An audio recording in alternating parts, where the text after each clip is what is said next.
कठुआ के कृषि विभाग ने आयोजित किया किसान मेला 2025 का आयोजन रिवाज बैंकट लखनपुर में। इस मेले में मुख्य अतिथि के रूप में कठुआ विधायक डॉक्टर भारत भूषण और विशिष्ट अतिथि डीडीसी चेयरमैन रघुनंदन सिंह ने अपनी उपस्थिति दर्ज कराई। वहीं कृषि विभाग निदेशक जम्मू अरविंदर सिंह रीन भी इस आयोजन में मौजूद थे। मेले का संचालन मुख्य कृषि अधिकारी संजीव राय गुप्ता ने किया, जिन्होंने मेले के उद्देश्य और इसके महत्व को साझा किया। एग्रीकल्चर डेवलपमेंट प्रोग्राम के तहत इस मेले में किसानों के लिए कृषि के आधुनिक और प्रभावशाली तरीकों को प्रदर्शित किया गया।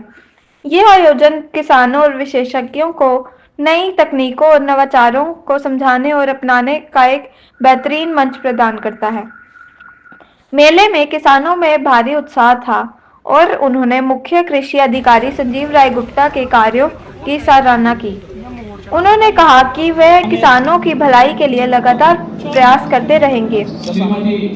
किसान मेला 2025 ने न केवल किसानों को जागरूक किया, बल्कि उन्हें नई संभावनाओं की ओर भी प्रेरित किया।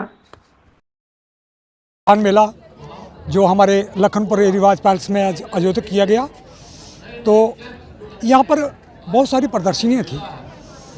हर डिपार्टमेंट का वो था, लोकल्स थे, डीलर थे, फिर जो ट्रैक्टर के जो मालिक थे, कंपनियों के मालिक थे, उन्होंने सभी ने यहाँ पर प्रदर्शनी जो है वो अपने अपने तौर पे लगाई थी। सब्जी वाले, हार्टिकल्चर जो भी जितना भी था, तो उनके हर आदमी इस मेले से जुड़ना चाहिए ताकि लोगों को सरकार के प्रोग्रामों का जो है वो पता लगना चाहिए। इस तरह के मेले जो है और भी किसानों के लिए लगाए जाए इन फ्यूचर भी। देखो, ये मेले अगर लगेंगे तो किसान जो है वो जागरूक होगा और किसान जो है वो अपनी जो सब्सिडी पे जो जितने भी जो चीज़ें मिल रही हैं, ट्रैक्टर से लेकर और खुरपी कताली तक जो मिल रही है, उसमें सब्सिडी है और किसान को इसके बारे में पूरा पता होना चाहिए ताकि किसान जो है वो ज़्यादा से ज़्यादा जो है वो लाभ उठा सके। हमने एक उद्देश्य से ये मेला लगाया है, जो हमारा HADP का एक प्रोजेक्ट है, project number 1 seed and seed multiplication chain का। उसी के तहत हमने एक मेला यहाँ पे आयोजित किया है, जिसका मेन उद्देश्य यही था कि किसानों को एक तो जो HADP के जितने 29 प्रोजेक्ट्स हैं उनके बारे में जानकारी दी जाए और जो किसानों ने इसमें जो फ़ायदा ले चुके हैं उनको यहाँ बुला के और जो नए किसानों के साथ एक इंटरेक्शन करवाया जाए, ताकि जो नए किसानों को भी जानकारी मिल सके कि किस तरीके से हमारे फेलो किसानों ने फ़ायदा लिया है और इसका हम भी फ़ायदा लें। और इसके जो मेन हाइलाइट्स इस किसान मेले के रहे कि जो हमारी बहनों ने बड़ा रिमार्केबल अचीवमेंट की है, खासकर मिलेट्स में। मिलेट रेस्टोरेंट जो कि HADP के तहत इनको दिया गया था, जो उन्होंने प्रोडक्ट बना के अपनी आमदनी कर रही हैं, बढ़ा रही हैं, वो मेन अट्रैक्शन था इस मेले का। देन नई टेक्निक्स जो हाइड्रोपोनिक हाई वैल्यू वेजिटेबल्स हैं, एक्जॉटिक वेजिटेबल्स हैं या फॉडर है, हाइड्रोपोनिक टेक्निक से कैसे तैयार किया जा सकता है। जैसे आपको पता है कि सारा साल ग्रीन फॉडर की अवेलेबिलिटी अपने मवेशियों के लिए नहीं होती, लेकिन हम वो ग्रीन फॉडर की उपलब्धि कर सकते हैं due with this hydroponic technique. Thirdly, बहुत बड़ा एक मशीनरी मेला था, जिसके तहत मैकेनाइजेशन के जो जोर है, जो वैसे भी भारत सरकार का प्रयास है 2037 तक जो फार्म पावर को 7.50 तक लेके जाने का, उसकी शुरुआत हो चुकी है।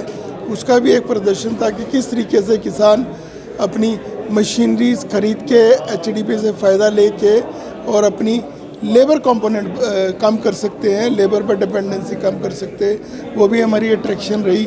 देन मशरूम, एपीकल्चर और अलग जो एलाइड डिपार्टमेंट के जो हॉर्टिकल्चर के भी, जैसे कि बागवानी में कैसे किसान हमारे जा सकते हैं, स्ट्रॉबेरी कैसे उगा सकते हैं, इस सारी प्रोजेक्ट्स के ऊपर आज जानकारी दी गई किसानों को। और मैं समझता हूँ किसान मेलों का यही लक्ष्य होता है कि किसानों को नई टेक्निक्स और आपस में इंटरेक्शन करवाया जाए। जो एक रफ अनुमान है, एग्जैक्ट तो नहीं मैं बता पाऊँगा, लेकिन 400 से ऊपर किसान जो मुझे लगता है इस किसान मेले में आए हैं। और किसानों की संख्या अगर मैं कहूँ तो तकरीबन, अगर हम बाहर और अंदर दोनों में 100 से ज़्यादा स्टॉल लगे हुए थे, जहाँ पे किसान एक एक स्टॉल पे जाके जानकारी ले सकते थे। इवन जो सोलर जो पावर का इस्तेमाल कैसे किया जाए उसके लिए भी जकीड़ा का भी एक स्टॉल था, जिसके तहत सोलर पंप्स या अपने घर के लिए सोलर बिजली कैसे इस्तेमाल की जाए सोलर एनर्जी का, उसके ऊपर भी जानकारी थी। और इसके अलावा बैंकर्स को भी बुलाया गया था ताकि वो किसानों को क्रेडिट की फैसिलिटी या किसान क्रेडिट कार्ड की जानकारी भी दे।